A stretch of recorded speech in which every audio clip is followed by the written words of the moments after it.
Okay, so April 22nd, the UFC returns to Nashville. Cub Swanson is taking on Artem Lobov. The UFC first visited Nashville on April the 1st, 2009. It was Carlos Conduit, and he lost an incredibly close split decision to Martin Kampmann. Ryan Bader won in the co-main event. Future champion Rafael dos Anjos lost to Tyson Griffin. 6 of the 11 fights ended by a decision. The last time they went was in August 2015. Glover Teixeira beat OSP in the main event. Scott Holtzman, Sam Alvey, and Dustin Ortiz, who will be on the 2017 card, also appeared there. Future champion Amanda Nunes beat Sarah McMahon. But let's get to this exciting card.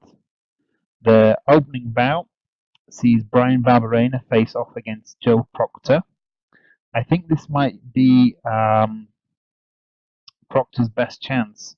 I think best chance for Proctor rather maybe on the ground. But Barberena is no slouch there. I think Barberena will be better on the feet, and I think that Barberena will end up getting the TKO over the Ultimate Fighter alumni Proctor. So Brian Barberena to win the opening bout by TKO. Second up, we have Cindy Denois against Alexis Davis. Cindy Denois may be known to a lot of you as Misha Tate's best friend. She's debuting against a very tough UFC stalwart in Davis. She's only lost in the organization to Rousey and Sarah McMahon.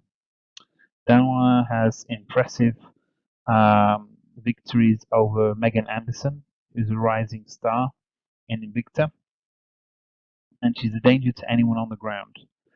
Alexis Davis has wins over Sarah Kaufman and Tonya Evanger, who have beaten Denois, but an MMA math doesn't always work out. So in this case, I think the debut UFC jitters may mean that the veteran Davis is going to get the win via points.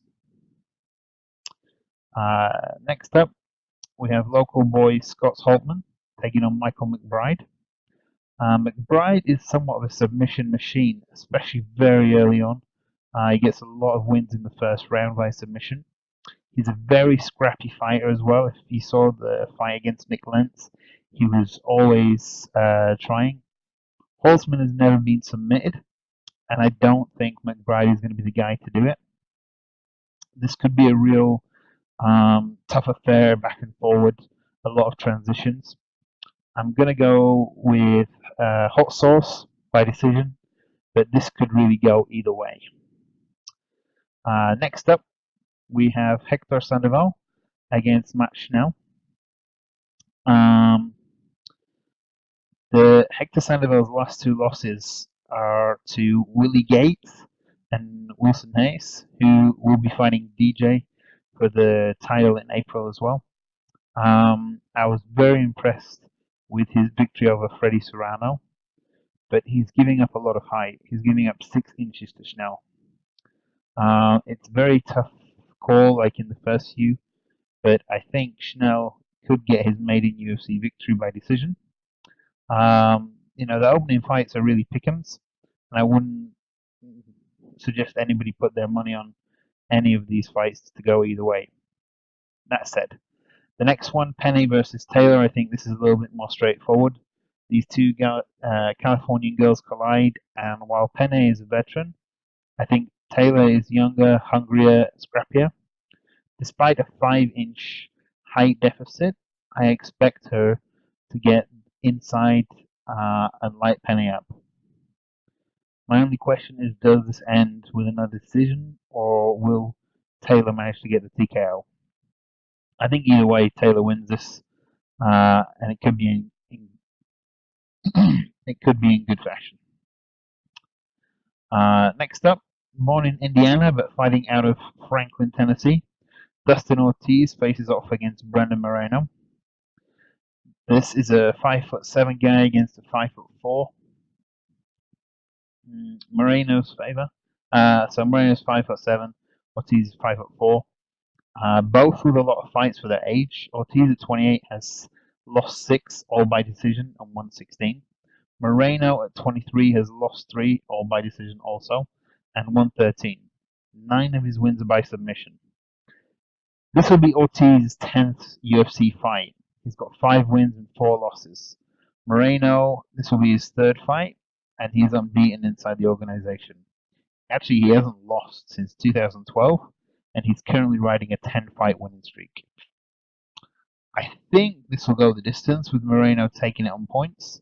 Possible fight of the night candidate, but there's quite a few of those knocking around. Next up, we have the Jake Ellenberger and Mike Perry fight. This fight is going to be all about adjustments. Ellenberger just got destroyed by Jorge Masvidal. Perry got outsmarted and outstruck by Alan Jouban. Ellenberger has 43 fights, and if he uses his wisdom, he could outthink Perry. But I think if Perry has learned from his defeat and he can keep this standing, then he could win via TKO. This is a huge test for both guys, and another loss probably means that their UFC careers will be hanging by a thread. You know, I don't necessarily mean that they're going to get axed if they lose this one, but I do think that they both need the victory, or if they lose this and another one, they'll be out on their ass.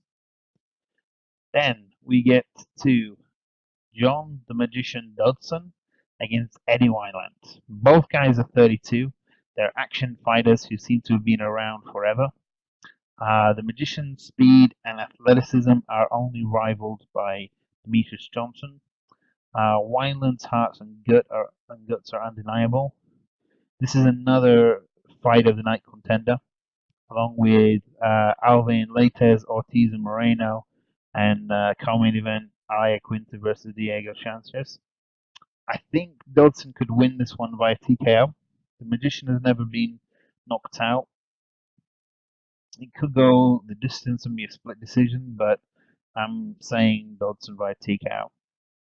I know a lot of these fights might not be number 1 versus number 2, but this is a brilliantly made card, you know, and there have been a lot of questions about whether or not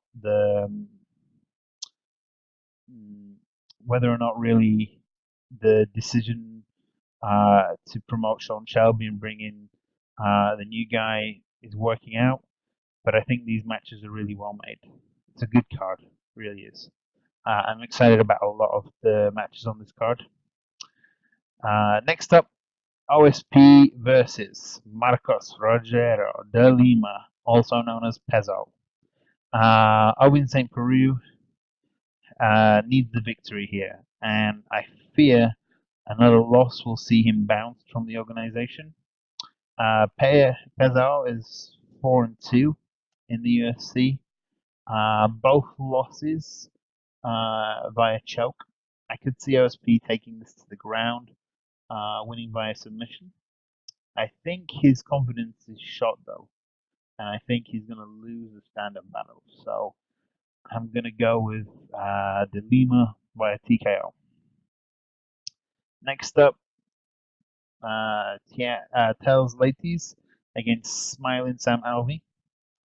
Alvey is on a 4-fight win streak, but his last outing was an absolute stinker against Nate Marquardt. He has the power to KO anyone, but as with a lot of fighters, when he realizes he's got that kind of power, he kind of just goes headhunting and abandons the rest of his game, you know, which is it's really disappointing. You know, I think he's a good fighter, but he's got to get more technical. You know, he needs to show what he's got. He needs to show all aspects of his game and not just try and knock Leites out. Ladies will likely engage on the feet, and with 3 defeats in his last 4, many might expect Alvey to win. However, his losses are by decision to Bisping, Musasi, and Yotko. Many thought he won the Bisping fight. I think these tough guys will duke it out for 3 rounds. TKO is always possible from either side, but I'm going to pick Leites by decision.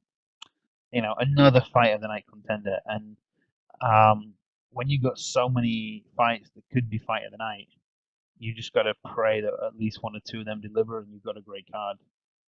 It could be electric. Probably going to be dull as dishwater now. I've said that though.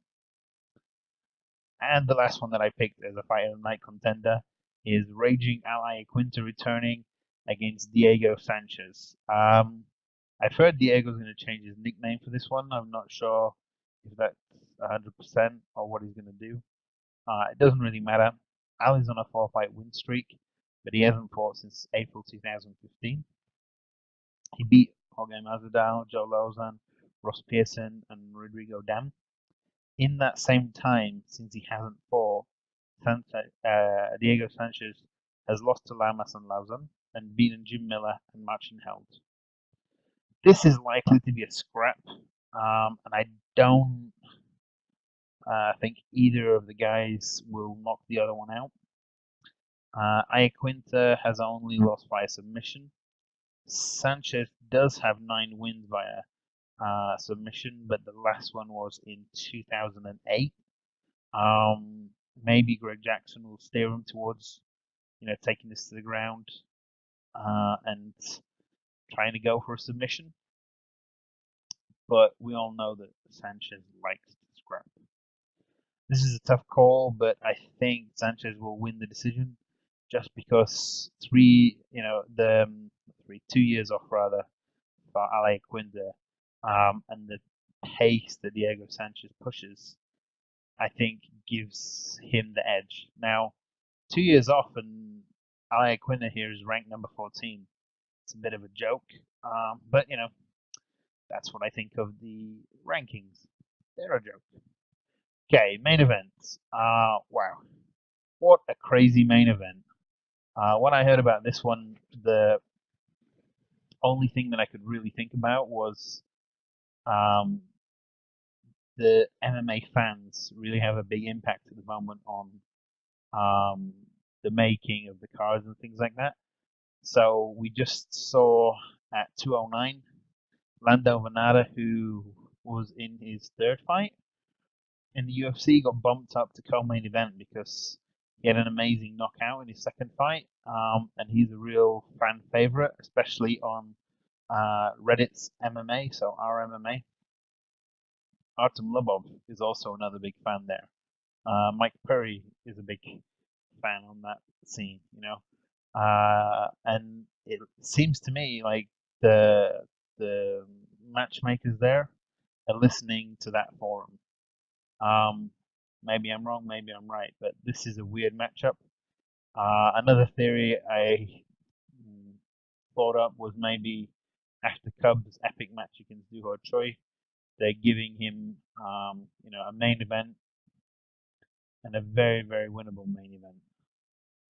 I like Artem Lobov. I think he's a dangerous guy, but he's never been in a 5-round fight, So you put him in there against, a real top contender in Cub Swanson, and basically you're feeding him to the wolves. Because if Cub can survive the first few rounds, I think when it goes into the deep waters, Adam's there to be taken. If we look at his last 2 fights, he's won both of them. But the guys he were fighting are nowhere near Swanson's level. Maybe he could get a knockout early on, but we've seen Swanson's got a good chin. So I don't imagine that Swanson's going to get knocked out. Could Lobov possibly submit him? Again, I've not seen anything from Lobov that would suggest that he's got the ability to submit Swanson. I think this might be, the UFC saying, here's a chance for you to really promote yourself. You get on TV in the main event, and you can, use it as a showcase. That's what it looks like to me. I'm not mad at it. I think it's a good fight. It could go either way early on. Um, it, the way it's set up, it looks like it's going to be a crazy night of fights. I'm very excited about this. So, yeah, let's let it roll around. You know, this is very close to my birthday. Also, my wife is pregnant, so the second child, a daughter, should be coming around this time. Hopefully, I get to watch the fights. Yeah, let me know what you think. Like, subscribe, look at the other videos. Um, you know, tell me if I'm wrong.